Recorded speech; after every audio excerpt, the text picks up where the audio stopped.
Gawa tayo ng merienda dahil yung aking anak ay nagre-request ng makakain. Kasi yan. Meron ako dito mga madam hotdog. Ayan, in-slice ko na yan sa 4 mga madam. Tapos meron tayo ditong cheese. Ayan. At meron din tayo ditong egg. Isang egg. Tapos ito madam ay yung ginagawa nating pang pancake. Ayan. Pancake mix yan mga madam. Oo. Any brand na gusto nyo. Ayan. Bali isang box siya, 200 grams.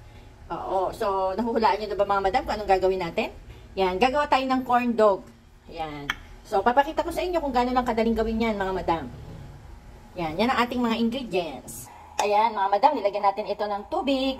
Ayan. Tapos nilagay na natin yung egg. Yan. Siyempre, dahan-dahan ang paglalagay natin ng tubig. Kasi, siyempre, pagka yan ay lumabnaw, wala na tayong ilalagay na pang mix. Mahirap nang habulin. Kaya konti-konti lang ang lagay na tubig. Tapos yan natin ilalagay mamaya yung ating hotdog at saka yung ating cheese. At saka natin siya ipiprito. Yan, nagpainit na ako habang ginagawa ko ito madam. Nagpainit na ako ng mantika.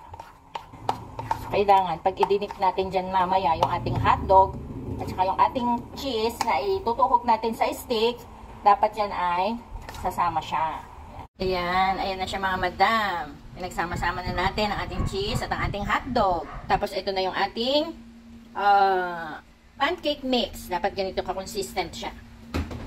Ayan. Okay.